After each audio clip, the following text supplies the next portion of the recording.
tema de hoy es un tema que vamos a tratar repartido entre este retiro y el retiro del mes que viene, del mes de junio. Y he pensado dejar para el retiro del mes que viene los puntos concretos. Vamos a meditar sobre María como modelo, como ejemplo, en la etapa de la vida oculta, en los largos años de Nazaret, ¿verdad? Que, bueno, no fueron 30, porque si estuvo un tiempo en Egipto, pues de 33 de Jesús hay que quitarle los 3 de la vida pública, o sea que, bueno, pero si no fueron 30 serían 25, fueron muchos años. Y quisiera, como digo, el mes que viene ver algunos puntos, ¿no?, concretos, ¿no? Por ejemplo, su comportamiento como vecina, cómo reaccionó cuando murió su marido, por lo tanto María como ejemplo de viuda, cómo reaccionó cuando su niño se puso enfermo y cuando murieron sus padres, los padres de ella, por ejemplo, y cuando el niño creció y se hizo adolescente y tenemos ahí una escena que es lo de Jesús perdido y hallado en el templo. Bueno, yo creo que esa etapa que es una etapa muy poco conocida, ¿no?, porque los evangelios apenas dan alguna pincelada. Lo del niño perdido en el templo es una de las pocas cosas que sabemos. Sin embargo, resulta especialmente interesante porque es la que coincide con la vida normal nuestra.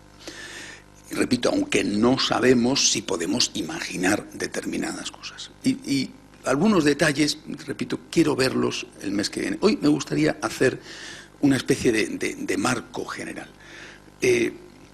Supongo que alguna vez habréis reflexionado sobre el por qué esa larga etapa de la Sagrada Familia, bueno, en particular, lógicamente, de Jesús en Nazaret, ¿no?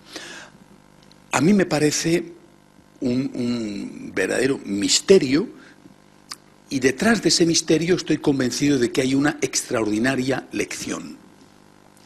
Y no es un misterio que, por lo menos yo hablo de mí, que soy muy torpe, seguramente vosotros lo habréis visto si habéis reflexionado sobre ello enseguida, pero a mí me ha costado tiempo entenderlo.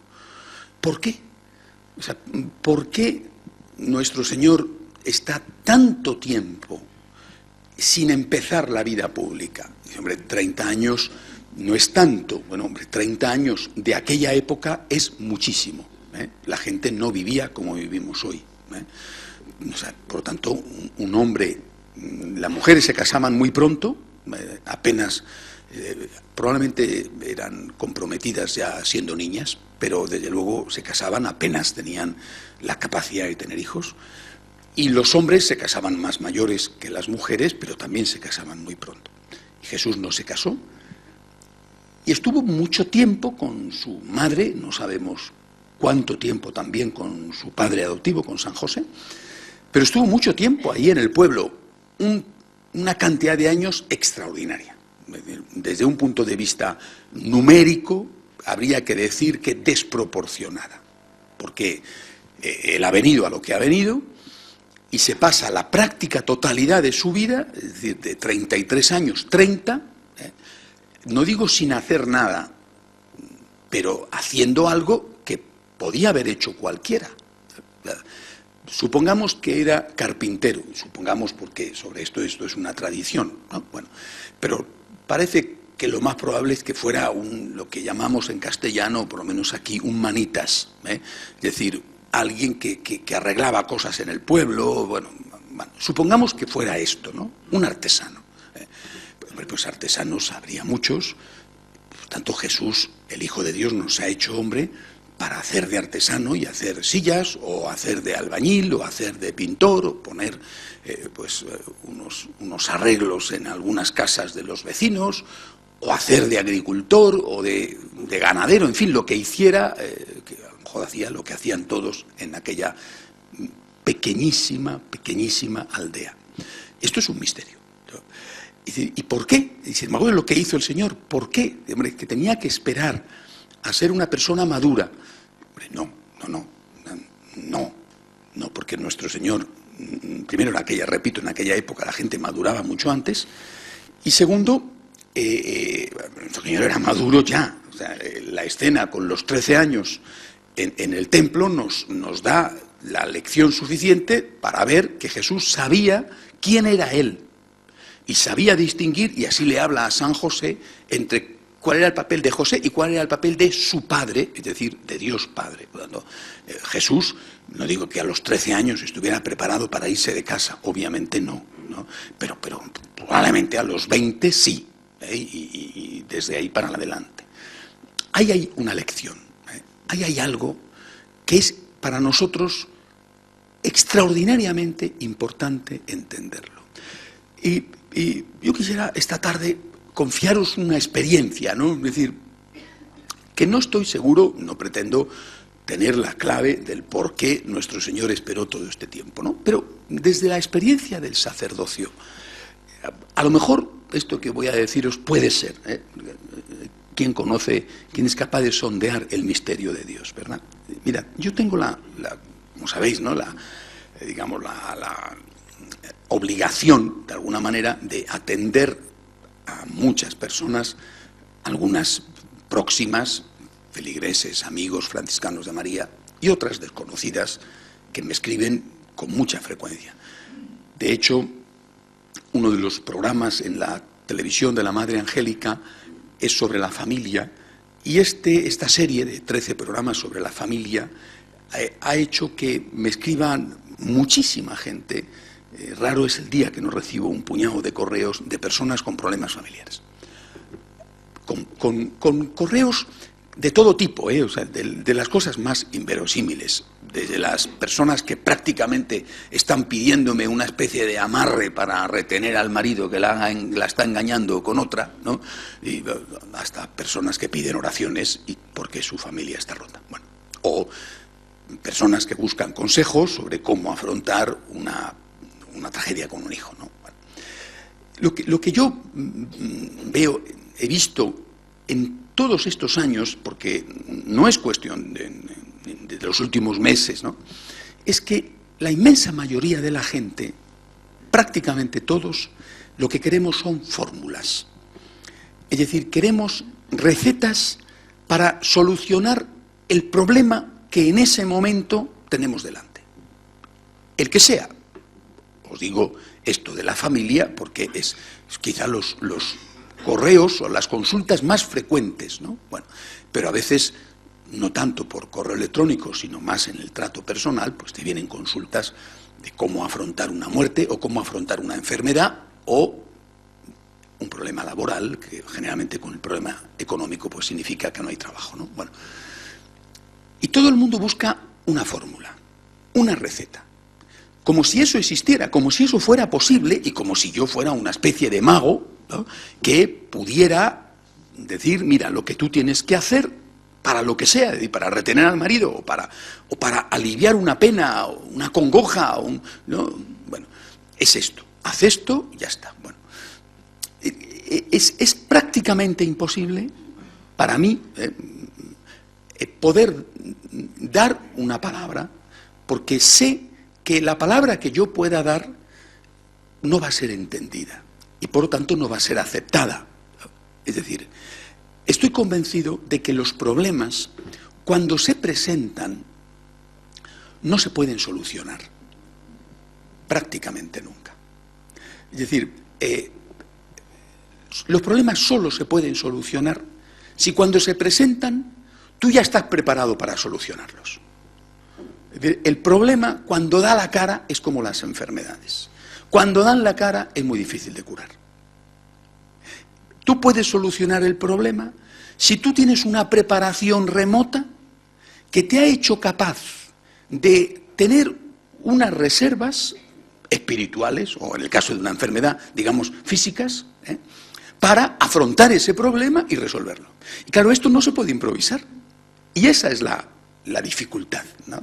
Tú me estás pidiendo algo que te diga que tienes que hacer y estás dispuesto a hacerlo para resolver esa situación, para afrontar esa situación, y yo te digo que eso no se puede hacer, porque lo que tú tendrías que hacer es empezar a prepararte y a ti te corre prisa resolver ese problema, y eso no tiene solución.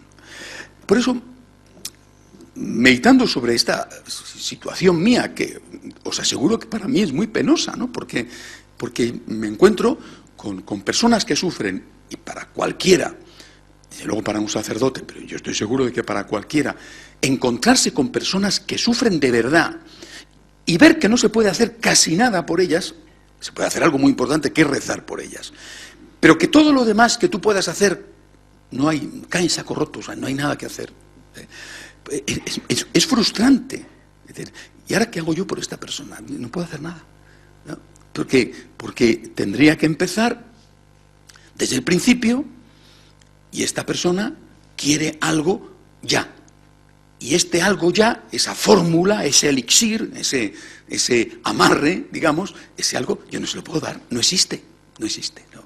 Por eso, para mí la clave del por qué nuestro Señor, teniendo algo tan importante que hacer como es redimir al mundo, y no solamente morir en la cruz, sino explicar el mensaje, aquellas bellísimas parábolas, los milagros, el resto de las enseñanzas, ¿no? ¿Y por qué estuvo 30 años en una vida donde no llamó la atención, donde sus amigos no se percataron de quién tenían allí, ni él ni su madre, O sea, es decir, no se percataron de quién era él ni de quién era su madre, ¿Y por qué? ¿Por qué?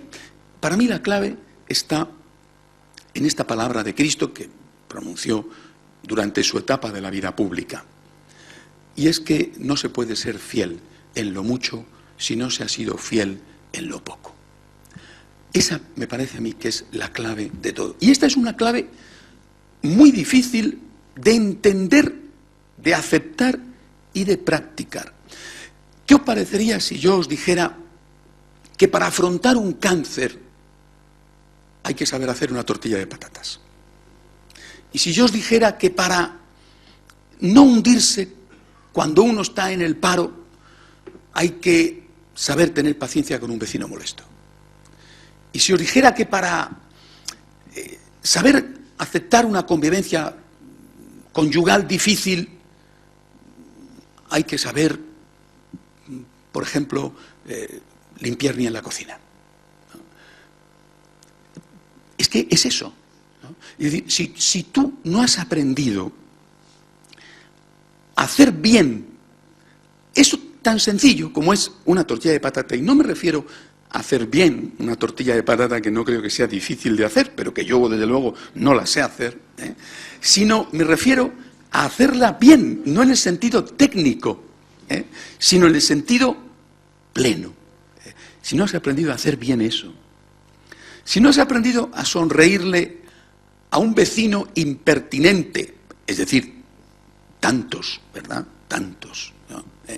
Si no has aprendido a conducir tu automóvil y, bueno, tener un poco de paciencia, ¿no? Si no has aprendido estas pequeñas cosas de la vida, ¿cómo vas a ser capaz de afrontar una enfermedad que te trunca tus planes, que un hijo no salga por donde tú quieres, que estés ahí parado con 5 millones de otros que están como tú y que no haya manera y tenga ya una edad en la que sabes que es muy difícil reengancharte al empleo?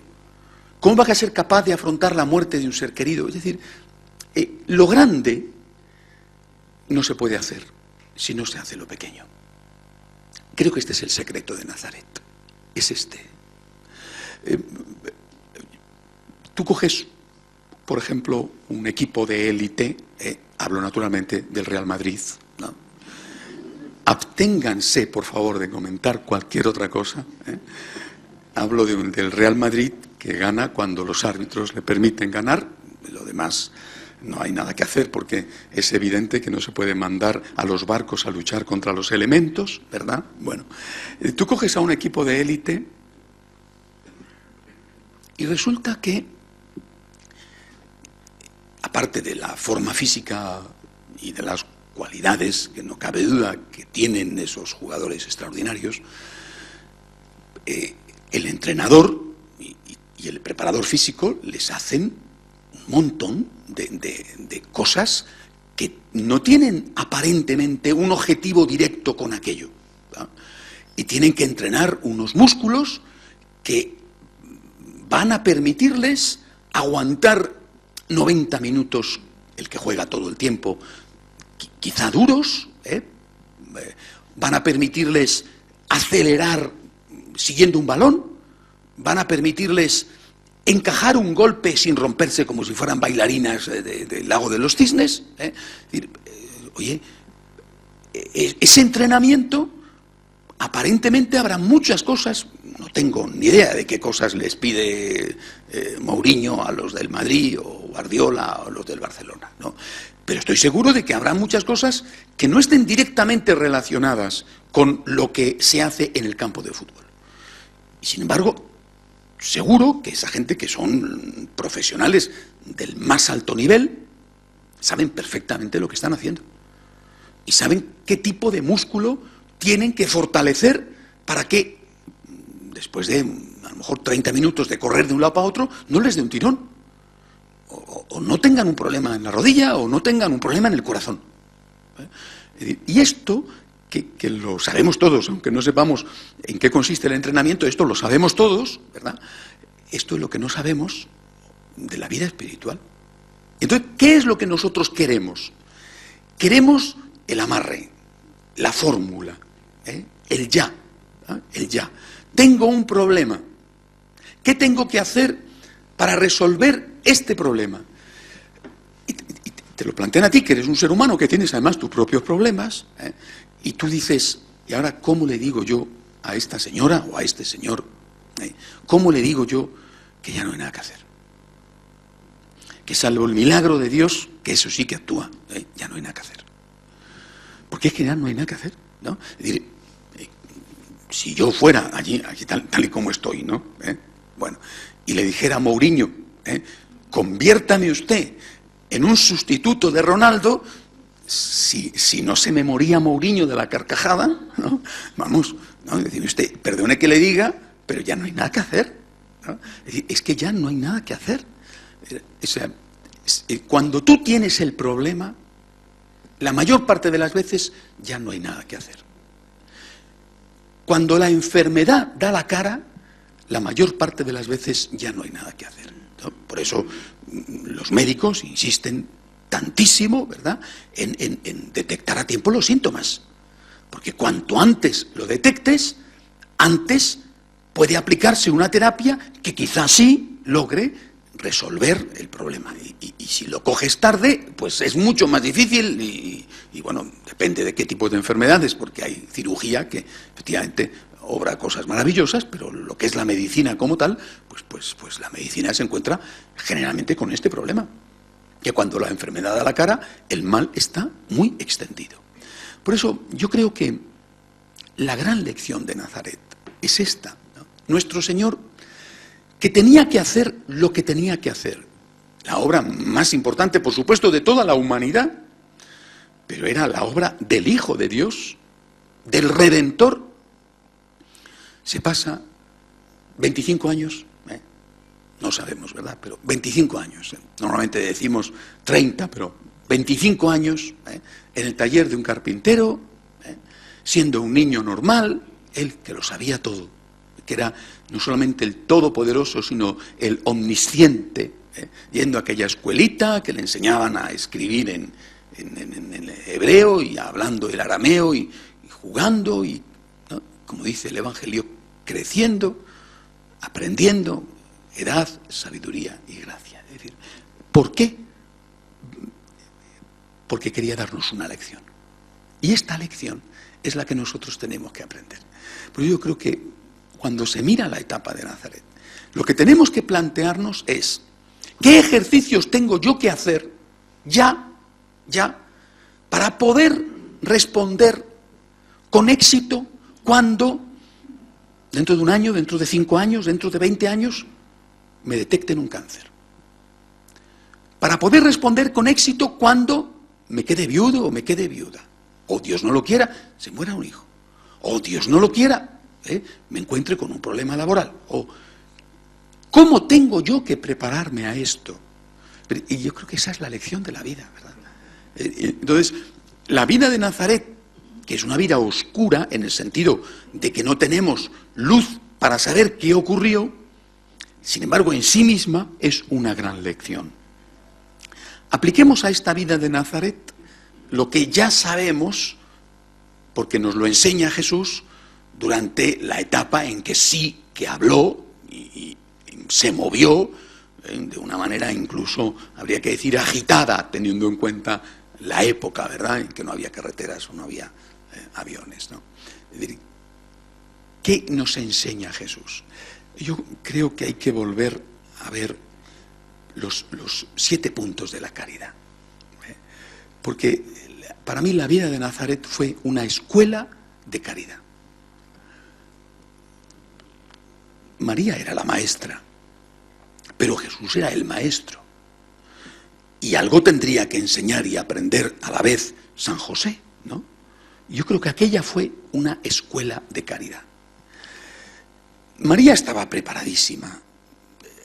El hecho de que ella, con más o menos 15, 16 años, más o menos, fuera capaz de afrontar la aparición del ángel Gabriel, después lo de la marcha a Belén, primero en Karen, Belén, con todas aquellas cosas sorprendentes, que el niño naciera en la cueva, ¿no? Después la huida a Egipto, en fin, nos dice que María realmente era la Inmaculada y estaba preparada. Bueno, pero estoy seguro de que después también, junto con su hijo, ella tuvo que aprender de él y algo tendría que enseñarle como mamá, ¿verdad? Yo quisiera esta tarde deciros de nuevo, una vez más, ¿no?, esos 7 puntos para la vida diaria. Esos 7 puntos con los cuales tú tienes que hacer una tortilla, o planchar una camisa, o estar en una oficina, o aceptar y llevar adelante una convivencia. Esos 7 puntos. Es decir, si tú no eres capaz de practicarlos en lo poco, olvídate, olvídate, porque cuando llegue lo mucho, tampoco vas a ser capaz. Y probablemente cuando llegue lo mucho, aunque lo hayas practicado en lo poco, el golpe te va a afectar.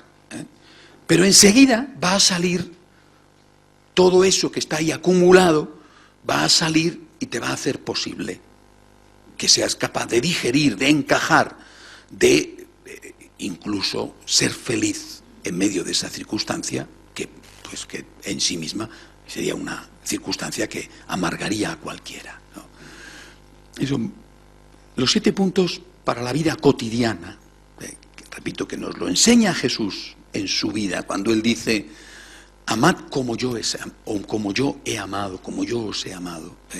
Esos 7 puntos son los puntos que estoy seguro que Él vivió en Nazaret y que después, por supuesto, siguió viviendo en la vida pública. No es que empezó a vivirlos en la vida pública, los vivió en la vida pública porque los había vivido en Nazaret. Primero de ellos, y esto, aquí el orden es importante. Aquí no es como en matemáticas, que el orden de los factores no altera el producto. Aquí el orden de los factores sí que altera el producto. Primer punto, acostumbrarnos a hacer las cosas por Dios. Es fundamental. Tan fundamental que si solamente hubiera los otros 6, que son importantísimos, como veréis, serían secundarios. Este es fundamental. Si tú te acostumbras en la tortilla de patata, en la plancha, en el quitar el polvo, en coger el metro o el coche, en estar con esa persona en tu trabajo que es un poquito impertinente o muy impertinente, si tú te acostumbras a decir: por ti, Jesús, por ti, yo lo hago por ti. Es decir, no haces la tortilla de patata porque quieres que tu marido te diga: cariño, es que te superas cada día, esto está espectacular. Porque tu marido o tus hijos es que no te lo van a decir. Y es verdad que es que está espectacular. La van a engullir en un minuto, la mejor tortilla de patata del mundo, y no te van a decir ni siquiera cómo está la tortilla. No te lo van a decir. Y entonces tú te quedas, ¿cómo? Hecha polvo, ¿no? Diciendo, amargada, tal. Pero esto es una nimiedad comparado con, por ejemplo, un cáncer. Pero si tú te estás entrenando y cogiendo músculo, ¿por quién has hecho tú las cosas? Por Jesús, ¿no? Hombre, claro que también las has hecho por tu marido, por tus hijos, ¿verdad? Bueno, por algún cura gorrón que alguna vez alguna feligresa le hace una tortilla de patata, ¿verdad? Bueno, pero tú lo has hecho y te agrada, porque eres un ser humano que te digan, cariño, ¿cómo está la tortilla? Incluso aunque no sea del todo verdad, te gusta, ¿no? Porque, ¿cómo está la tortilla? ¿No? Te gusta y lo agradeces. Pero si no te lo dicen, tú lo has hecho por Jesús. Este es el gran secreto. Y este secreto, yo os lo he dicho muchas veces, y yo tengo la impresión de que casi os digo siempre lo mismo, ¿no? Este secreto está ahí y nadie lo ve. Y llevamos decenas ya de años, no sé si deliberadamente, inconscientemente, habiendo suprimido la motivación espiritual. Y haciendo todo por humanismo, por motivos humanos, que son válidos, ¿no? Es decir, yo creo que es muy válido hacer una tortilla, o planchar una camisa, o llevar adelante un caso, un abogado, o un arquitecto sacar adelante un proyecto y que quede bonito y que quede confortable y por supuesto seguro, ¿no? O lo que sea, ¿no? Tu trabajo. Y hacerlo porque quieres que te digan, ¿te ha quedado bien? O porque quieres decírtelo a ti mismo, soy un buen profesional, o porque te paguen, no, o porque quieres quedar mejor que el otro. Bueno, es decir, vale, pero se te ha olvidado lo fundamental. Y si tú no eres capaz de hacer esto cada día, muchas veces, ojalá que todas las veces, y eso es muy difícil, pero sí el mayor número de veces posible, es decir, si no eres capaz de introducir la motivación espiritual en tu vida, en esas cosas cotidianas, pequeñas, diminutas, no vas a ser capaz cuando tienes un problema, porque ni se te va a pasar por la cabeza. Y porque aunque alguien a quien tú pudieras consultar, por ejemplo un cura, te dijera, ofrézcaselo usted al Señor, hágalo usted por el Señor, tú no entiendes ese lenguaje, no sabes de qué te está hablando. Es una palabra que te suena a chino, ¿no? Incluso te puede resultar ofensivo. ¿Cómo que lo haga por el Señor? ¿Cómo que yo lo que quiero es, ¿qué tengo que hacer para no sufrir? Porque estoy sufriendo mucho. ¿Qué tengo que hacer para no sufrir? Ofrézcaselo usted al Señor. ¿Pero qué me está usted contando, no? Este Señor es de una espiritualidad arcaica, ¿no? ¿no? Ayer estaba en Roma hablando con un diácono casado de la diócesis de San Galen, en Suiza, que es de la región suiza de lengua alemana. Estaba cenando con él y con un amigo italiano. Y me contaba cómo ellos, los de lengua alemana, ¿no? Los de lengua alemana, en general, ¿verdad? Suizos o alemanes o austríacos, ¿no? Lo que hacen cuando hay un problema es enseguida pensar cómo hay que resolver el problema. Y son muy prácticos y muy eficientes. Y yo le dije, pues yo lo que hago cuando tengo un problema es pedirle a Dios que me ayude a resolver el problema. Y a continuación me pongo a resolver el problema. Porque si el Señor no construye la casa, en vano se cansan los albañiles. Es decir, el hombre ha olvidado todo esto. Y lo ha olvidado y cuando tú se lo dices, es que no te entiende, ¿no? Porque no está preparado para ello. Y entonces se encuentra solo delante del problema. Y a veces, pues tienes la fórmula para resolverlo, ¿no? Repito, eres un buen arquitecto y construyes una casa. Eres un buen abogado, ganas un caso. Eres un buen médico, curas una enfermedad. Eres una buena cocinera, haces una buena tortilla. Vale, estupendo, pero hay muchas cosas que se te escapan de las manos, que te desbordan. Y no estás preparado ni capacitado para afrontarlas sin hundirte, sin amargarte, en estas sociedades tan tecnificadas, sin suicidarte. ¿Por qué? Porque aquello ya no te da, además, no puedes hacer nada. Por tanto, primera cosa. Pero pensando así, yo no sé qué problema voy a tener mañana. No lo sé. Pero sin duda lo voy a tener, ¿no? Lo voy a tener. ¿Qué edad tenemos los que estamos aquí? Cada uno una, ¿no? Bueno, habrá algunos que coincidiremos en el mismo año por lo menos, ¿no? Pero algunos de nosotros ya estamos entrando en la llamada edad de la conserva, ¿no? Porque ya lo que empiezan a decirnos es qué bien te conservas, ¿no? Que es una cosa horrorosa, ¿no? Porque eso no se lo dicen jamás a un muchacho de 20, de 25, de 30, ¿no? Y cuando empiezan a decirte qué bien te veo, ¿no? Es para deprimirse, ¿no? Es decir, qué bien te conservas, ¿no? Es decir, qué viejo estoy, ¿no? Bueno, por lo tanto, tienes el horizonte en el cual pues ya empiezan los achaques, ¿no? Dicen, si tienes más de 40, te levantas por la mañana y no te duele nada, es que estás muerto, ¿no? Bueno, pues los que hemos pasado de los 40 y de los 50, pues tenemos que prepararnos. Hay que prepararnos de esta manera. Señor, por ti, por ti. Cuanto más, mejor. Repito, sin obsesionarse, sin angustiarse, porque no podemos, vamos, yo no soy capaz de hacer todas las cosas de forma consciente por Cristo, ¿verdad? Pero cuanto más, mejor. Sobre todo, aquellas cosas que cuestan un poquito. Ser fiel en lo poco. En lo poco, no en lo nada. Aquellas cosas que cuestan un poquito. Una impertinencia de una persona, un pequeño dolor, un trabajo un poco ingrato, algo que no te apetece hacer, pero que sabes que tienes que hacer. Bueno, Señor, por ti, Señor, por ti, lo hago por ti, por agradecimiento a ti, por amor a ti. Eso es coger músculo, eso es entrenarte. Y después, ¿cuándo? ¿Dentro de un año? ¿Dentro de 5 años? ¿Dentro de 20 años? De repente te vas a encontrar con una tragedia en tu casa, en tu vida, ¿no?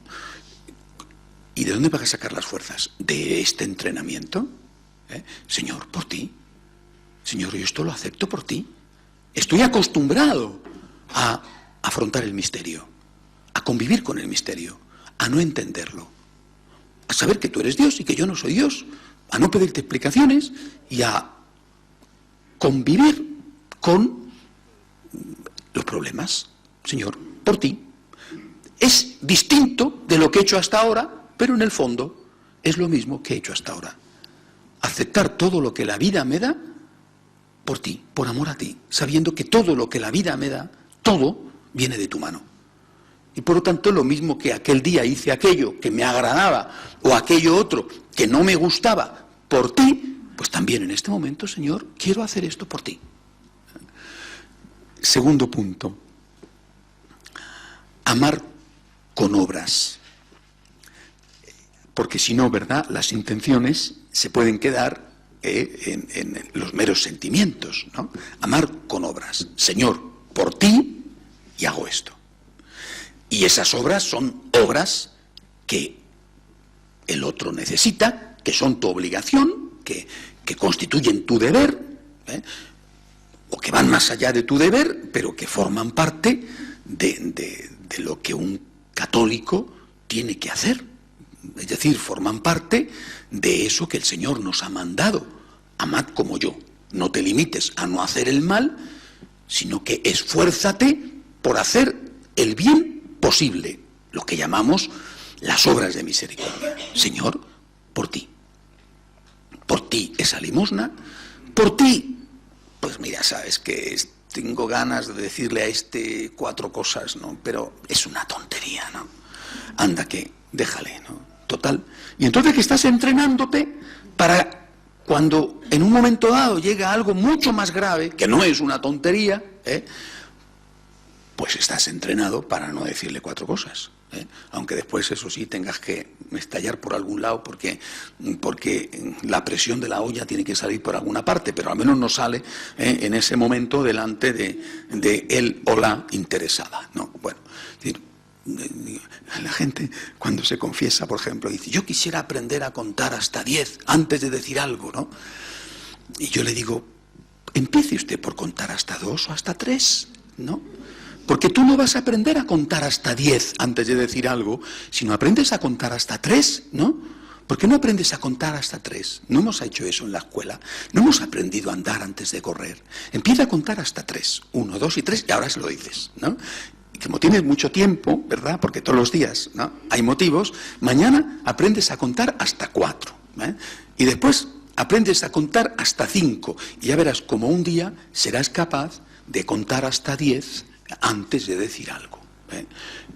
Obras que salen de la motivación, pero obras concretas, obras de amor, de obligación, en primer lugar, ¿no? Es decir, cumplir el deber, y eso fue Nazaret. Cumple tus deberes, cumple tus obligaciones, la rutina, pero si esto no tiene más mérito, ¿y qué pasa, no? ¿Y qué pasa? ¿No? Hoy me encontraba ahí en el aeropuerto, tantas horas de espera. Me decía un cura que me ha llamado, yo no le conocía de nada, yo creo que él a mí tampoco, pero estaba aburrido y tenía que hablar con alguien. Me ha dicho, venga usted para acá. Y he dicho, pues, en fin, bueno, ¿qué voy a hacerle, no? Por ti, señor, pero en fin, ¿no? El hombre quería sonsacar, ¿no? Yo, no.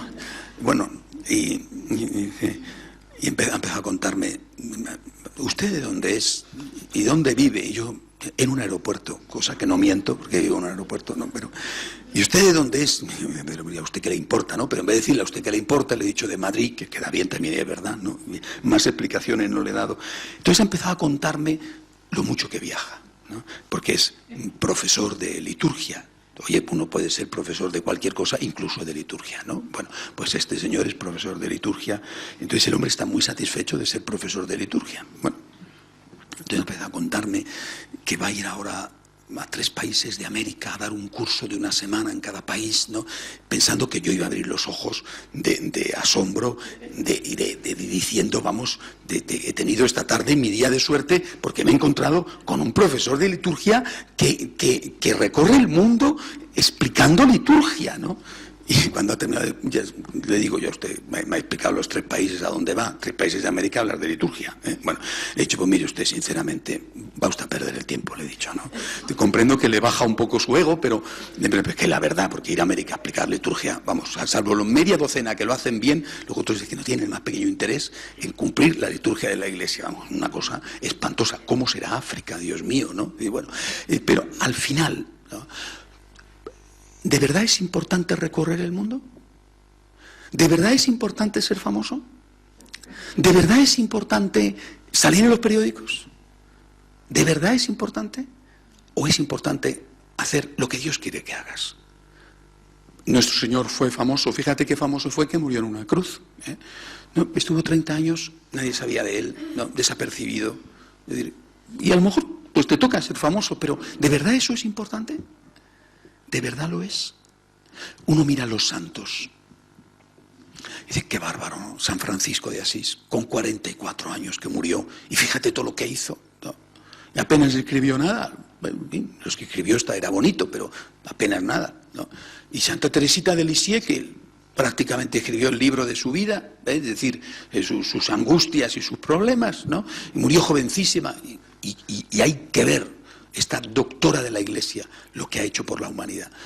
¿De verdad es importante? Es que nosotros tenemos un concepto pagano, no creyente, de lo que es importante. Repito, a Nazaret es, cumple con tu deber, ¿no? Si tu deber es recorrer el mundo dando clases de liturgia, oye, pues es incómodo, pues se lo ofreces al Señor.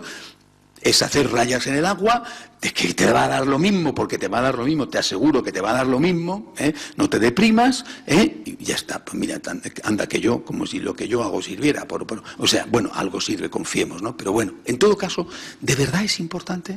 Lo que importa es hacer lo que Dios quiere.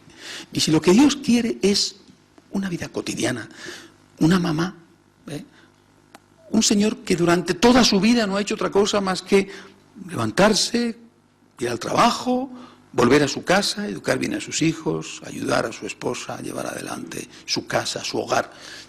Es que eso es un santo, ¿eh? Tenemos la necesidad urgente de cambiar la mirada para ponernos las gafas de Dios y quitarnos la mirada de los hombres, ¿no? Y haz obras, las que Dios quiere. Cumple con tu deber. Y haz tu deber por amor. Eso es lo importante. Tercer punto. Amar a todos. Y dices, madre mía, amar a todos. Qué difícil es, ¿no? La verdad es que sí. No solamente en esta época de elecciones, sino que sí, ¿no? Que la verdad es que es dificilísimo, ¿no? Oye, pero ¿cómo puedes amar a todos, ¿no? Pero ¿cómo? Pero es que es dificilísimo, ¿no? O sea, que te salgan diciendo que es una cosa estupenda para la democracia, que se presenten los proetarras a las elecciones, ¿no? Pues es que te cuesta un poco las cosas como son, ¿no? Vamos, que te cuesta, vamos, hablo de mí, ¿no? Yo no sé de vosotros, ¿no? Bueno, porque igual sois votantes de Bildu y yo no me he enterado, ¿no? Pero la verdad es que a mí por lo menos me cuesta, ¿no? Bueno, pero incluso eso, ¿no? Incluso eso, ¿no? Es decir, ¿cómo vas a ser capaz, como María, de amar a los que matan a tu hijo si no eres capaz de amar a la vecina impertinente? Oye, una vecina impertinente que vive contigo todos los días, eso es para nota, no es cualquier cosa.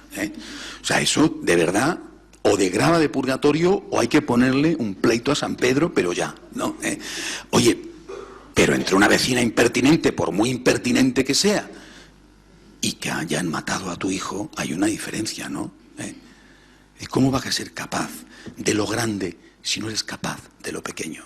Tienes que entrenarte, este pobrecillo pues tiene ganas de decirle, pero si eres una piltrafa, si eres una basura, si eres...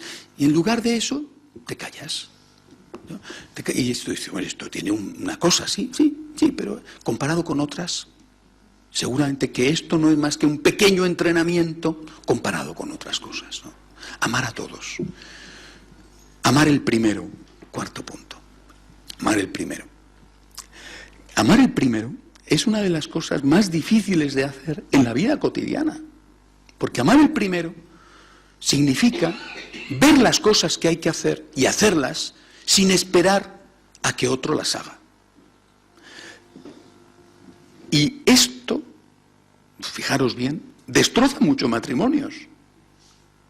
Porque por muy estipuladas que tengas las cosas, es decir, por muy repartidas que tengas las tareas, siempre hay un sinfín de detalles que no han entrado en el minucioso reparto, o circunstancias que hacen que el otro pues no pueda hacer su parte porque efectivamente hay una contrariedad, ¿no?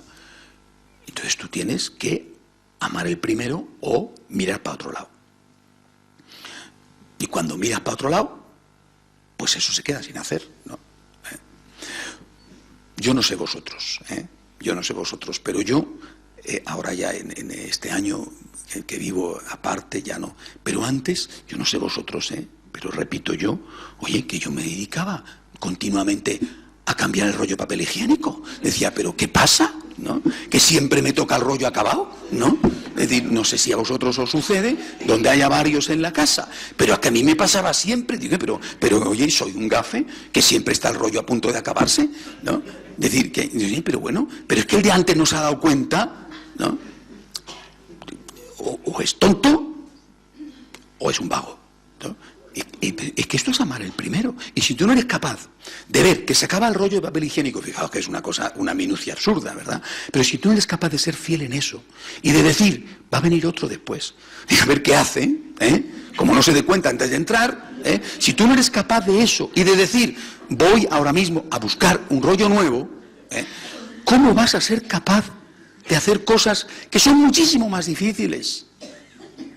Y si tú no eres capaz de ver un papel en el suelo, en tu casa, no digo que vaya por la calle recogiendo papeles, porque entonces ya eso puede ser una obsesión, ¿no? Y además te ponen un pleito porque seguro de que has algún trabajador sin empleo, ¿no? Pero en tu casa, es un papel, dice, no, pero tenía que haber limpiado esto, que tenía que haberlo limpiado.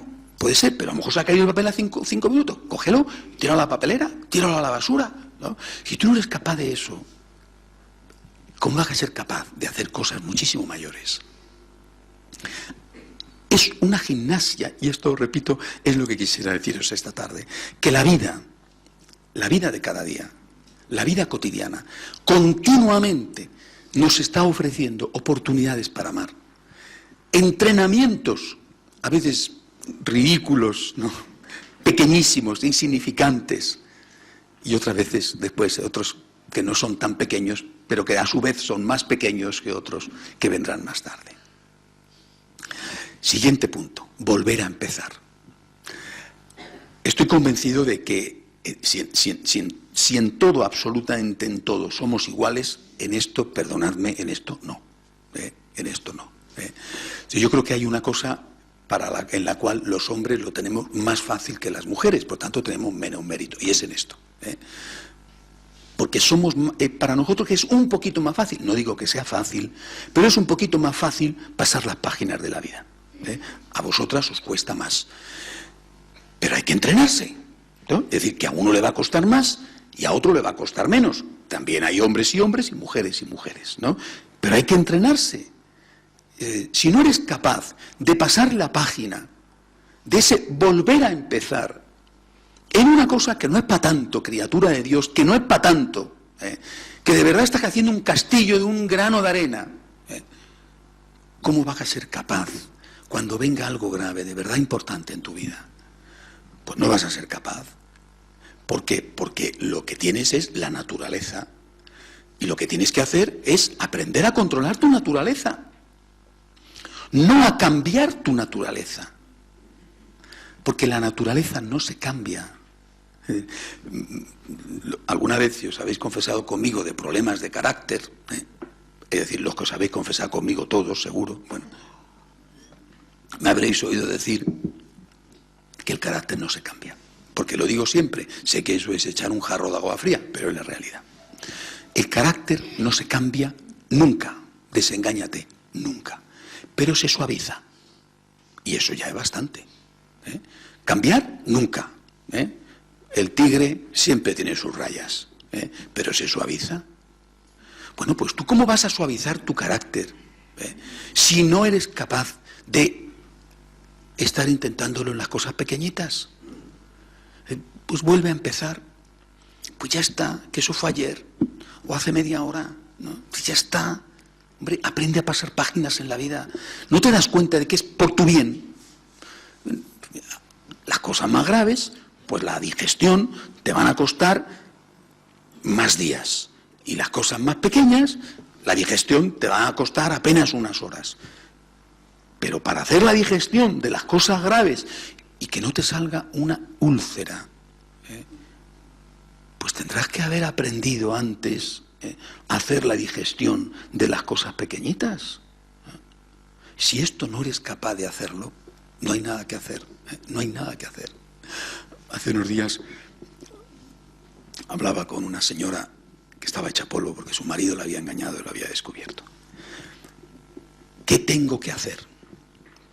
¿Cómo afrontar el enorme sufrimiento? Ya se habían reconciliado, pero ya no lo lograba. Y sabía que no podía estar todo el día, una vez que ya se habían reconciliado, diciéndole todo el día, porque entonces era fatal, ¿no? Bueno, entonces estaba ahí retenida y era fatal, ¿no? ¿Qué tengo que hacer? ¿Qué tienes que hacer? Pues aprende a convivir con un sentimiento que tienes dentro de ti y que tendrás meses o años. ¿Qué tienes que hacer? Es que no tienes que hacer nada para que se vaya. ¿Por qué? Porque no se va a ir. Se irá cuando hagas la digestión. Aprende a convivir con ese sentimiento. ¿Qué tiene que hacer un padre o una madre cuando ha perdido un hijo? La gente dice, tienes que hacer esto y esto para dejar de sufrir. ¡Qué estupidez! Aprende a convivir con el sufrimiento, que no es lo mismo. No que se vaya. Se irá. ¿Y por qué se tiene que ir? ¿Por qué tiene que ir? Y si se va, se suavizará, pero tú aprende a convivir con eso, que no es lo mismo. Si tú eres capaz de hacer este ejercicio, de pasar esa página pequeñita, repito, ese volver a empezar, en una tontería, ya verás, como cuando vengan las cosas grandes en la vida, os insisto, todos las tenemos y las vamos a tener. Entonces serás capaz de decir, chico, esto, llevo 3 días fatal, ya, 3 días, ya está bien, ya está bien, 3 días. Llevo 1 hora fatal, 1 hora es mucho, venga, se ha acabado. ligado con volver a empezar, perdonar y pedir perdón. Y está ligado porque ese volver a empezar, lógicamente, muchas veces es con el otro, pero también es con uno mismo. Perdonar es con el otro y también con uno mismo. Es decir, tienes que aprender también tú a perdonarte. Es decir, no a, como dicen los psicólogos, algunos psicólogos o algunos psiquiatras, tienes que aprender a quererte y a darte homenajes o a decir que todo lo que haces está bien. No. Pero sí que tienes que aprender a convivir contigo.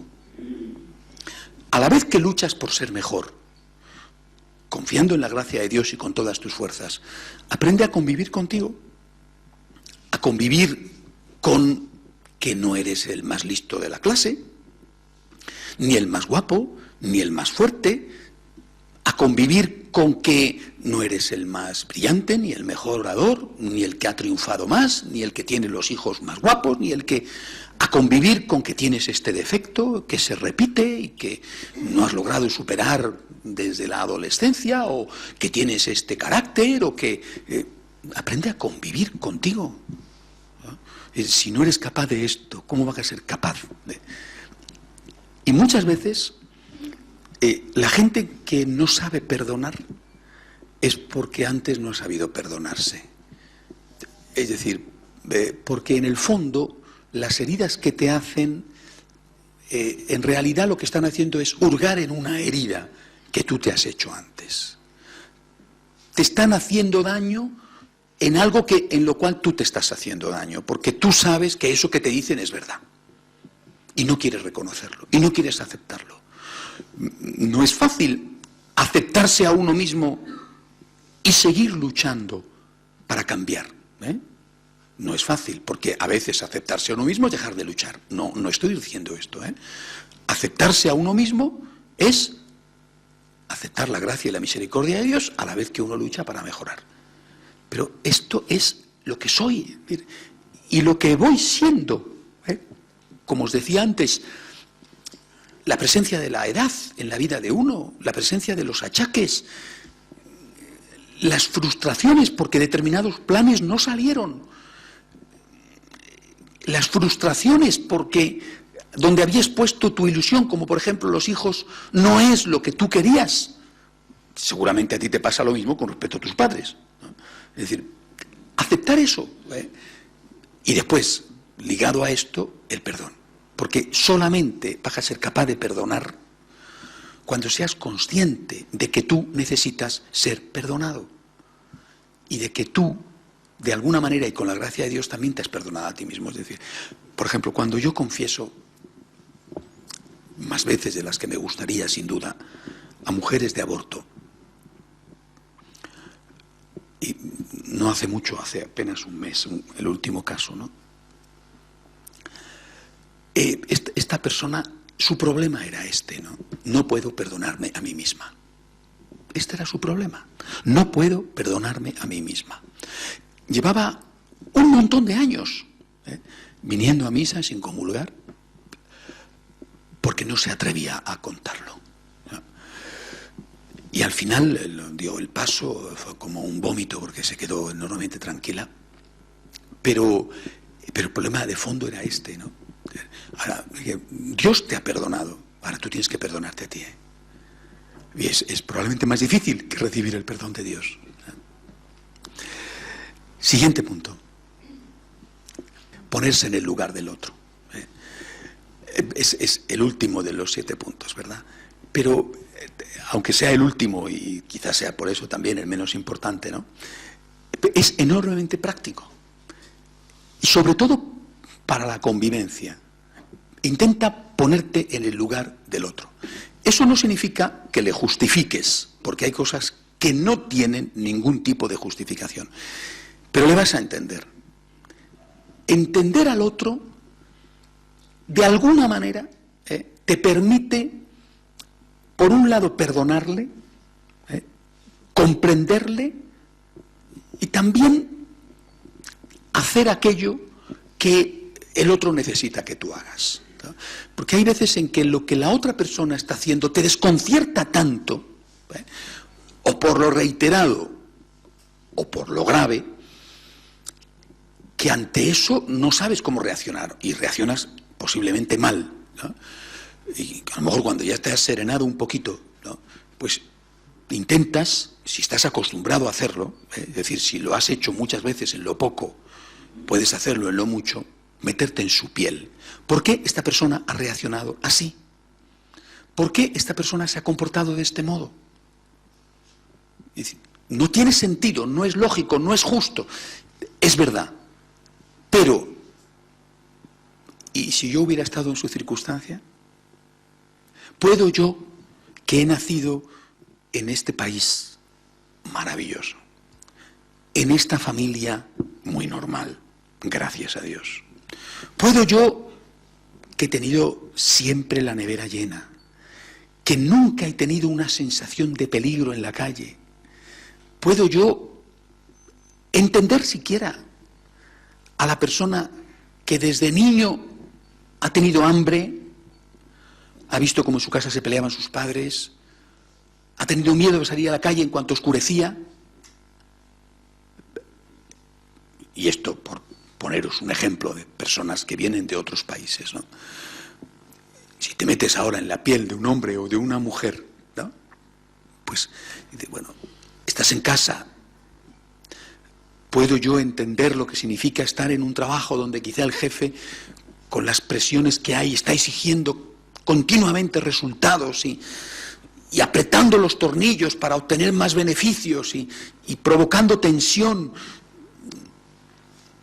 Y si no estás en casa, que estás fuera y estás sometido a esa presión, ¿puedo yo entender lo que significa estar en casa todo el día? Bueno, pues a lo mejor salir y aguantar a los adolescentes y aguantar todas estas cosas, ¿no? Es decir, este ejercicio, que sin duda fue el ejercicio en el que se entrenaron la Sagrada Familia, ¿no? Por eso, queridos amigos, aquí la clave está en ser fieles en lo poco para poder serlo en lo mucho algún día. 30 años de fidelidad en lo poco para unas horas en lo mucho. Toda la vida de Jesús y de María estuvo pensada para responder al tiempo que va desde cuando salen del cenáculo y va al huerto de los olivos hasta el Viernes Santo por la tarde. Seguramente que no llegó a 24 horas.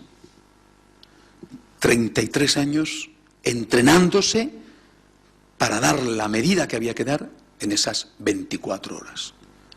Claro, dices, oye, ¿cómo es posible que estando en la cruz, como estabas, que te habían pegado la paliza que te habían pegado, que estabas tal y fueras capaz de decir, perdónales que no saben lo que hacen? Dios mío, ¿pero cómo? 33 años de entrenamiento. 33 años. Pero ¿cómo eres capaz de decir al Padre, ¿por qué me has abandonado? Y a continuación decirle, en tus manos encomiendo mi espíritu. 33 años de entrenamiento. Y nosotros queremos llegar y besar el santo, ¿no? Y suprimir el entrenamiento. Es decir, queremos convertirnos en Cristiano Ronaldo o en Leo Messi, sin más. Pues es que no puede ser. Es que no puede ser. Y esto no lo tenemos presente en la mirada. No tenemos presente que es imprescindible Nazaret para que podamos contemplar el espectáculo humano y divino, por supuesto redentor por la sangre derramada, pero ejemplarizante al máximo del Viernes Santo. Es que aquello era la cima, y nosotros pensamos que se puede subir a la cima en ascensor. Padre, deme usted una fórmula. Pero no, es que no existen las fórmulas, es que no existe. Ahora tú tienes que empezar a decir, por ti Jesús, ahora cuando hace calor, o ahora que llevas 2 horas de retraso en el avión y llegas angustiado, o ahora que, por ti Jesús, y por ti Jesús, y que no existen los atajos. Y bueno, y yo que tengo ya una edad, ¿qué tal? Bueno, pues empieza cuanto antes, porque no hay otra fórmula, ¿no? Muchas veces, y con esto quiero terminar la meditación de esta tarde, ¿verdad? Cuando Estoy en los grupos, antes que iba más sobre todo, ¿no? En las escuelas de agradecimiento. Me encuentro con muchas personas, con demasiadas para mi gusto, que me dicen que no tienen nada que contar. Y que dicen que en su vida, en su semana, está la palabra de vida, es decir, el objetivo de la semana, ¿no? Que en su semana no ha ocurrido nada. No tienen nada que contar. Y dicen que su vida es muy corriente, es muy normal, que no tienen nada que contar, ¿no? ¿Qué han hecho, por ejemplo, señoras, ¿no? Pues, ¿qué han hecho ellas? Pues lo de todos los días, ¿verdad? Levantarse, hacer las cosas de la casa y acostarse, ¿no? Habrán visto alguna telenovela o alguna película, habrán salido ¿no? Y así un día tras otro, un día tras otro. Yo no me imagino a la Virgen María en Nazaret no teniendo nada que contar. Porque yo estoy seguro de que la Virgen María en Nazaret, que hacía exactamente lo de cualquier ama de casa, ¿no? Tenía muchas cosas que contar cada día. Por ti, Jesús, me he ido a coger el agua a la fuente. Bueno, por ti, Jesús, por ti. Así de sencillo, por ti, Jesús, he ido a coger el agua a la fuente y he vuelto cargada con un cántaro que pesaba, a parte de lo que pesaba el cántaro de barro, pesaría el agua, ¿no? Por ti, Jesús. Y en el camino me he encontrado con una que sé que su hijo está enfermo y me he parado a preguntarle cómo estaba su hijo. Por ti, Jesús, por ti. Y después me he encontrado con otra que sé que anda a la greña con su marido y está escuchándola un rato. Bueno. Y después he visto a otra que está enferma y le he dicho, fulanita, ¿tienes agua? Y dice, no, porque está... Y pues mira, voy a dejar mi cántaro en casa y voy rápidamente a ir a la tuya a coger el tuyo, ¿no? ¿No tenemos nada que contar? ¿O es que en realidad no tenemos la vista capaz para ver las oportunidades que la vida cotidiana nos brinda para hacer obras de amor, o incluso para transformar en cosas maravillosas las cosas más cotidianas? Es que la clave de todo, la clave de la felicidad y la clave del amor no está nunca fuera de ti. Pueden pasar oportunidades a tu lado extraordinarias y no las ves, porque como no hacen más que pensar en ti mismo, o incluso aunque no sean cosas extraordinarias y sean cosas menudas, tampoco las ves. Incluso aquellas que haces, no las haces grandes porque no las haces por amor. Eres tú el que puedes transformar una vida rutinaria en una vida maravillosa. Eres tú cuando eres capaz de decir por ti, Jesús, y hacer a continuación las cosas como Jesús quiere que tú las hagas, cuando de repente dices, ¿qué has hecho esta semana? Pues una montaña de cosas.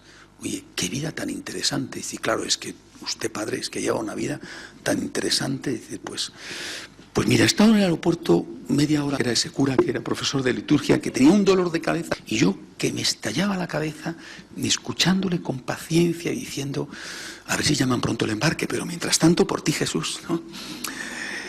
El secreto de Nazaret es ese, ¿no? Que para estar el Viernes Santo, donde Cristo estuvo, necesitó 30 años, y era el Hijo de Dios, y era la Inmaculada. Y nosotros pensamos, y no somos ni el Hijo de Dios ni la Inmaculada, que podemos afrontar lo grande sin estar entrenados en lo pequeño. 7 puntos para practicar cada día. Por ti, Señor, hacer las cosas que tengo que hacer, empezando por mis obligaciones, querer a todos, también a los que no me caen bien, hacer las cosas que veo que hay que hacer, aunque no sea lo que yo tenga que hacer, amar el primero, pasar la página en las pequeñeces para pasarlo en lo grande, aprender a perdonar, a perdonarme también a mí mismo, aprender a convivir con mí mismo, aprender a perdonar y a pedir perdón también al otro, y por último, intentar ponerme en la piel del otro para darle lo que el otro necesita. Que Dios y la Virgen nos ayuden. Hacemos un momento de oración en silencio.